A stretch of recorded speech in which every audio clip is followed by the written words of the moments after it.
আজকে দাদা বাড়িতে গিয়েছিলাম কালী পূজা দেখতে।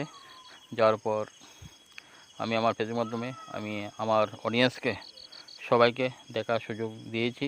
আপনারা দেখতে থাকুন।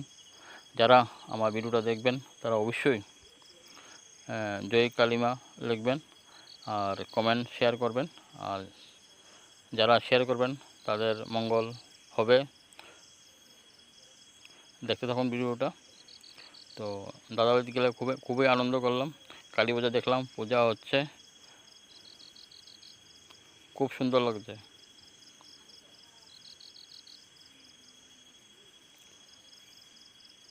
আপনারা যারা বিভিন্ন জায়গাতে আছেন অবশ্যই ভিডিওটা দেখবেন, দেখে লাইক কমেন্ট শেয়ার করবেন। আর আমি আপনাদেরকে ঘরে বসে বসে দেখার সুযোগ দিয়েছি যে আমি আমাদের অম্পিনগর নতুন নতুন কী পূজা হচ্ছে না হচ্ছে, অম্পিতে কী হচ্ছে না হচ্ছে সব দেখার সুযোগ দিচ্ছি।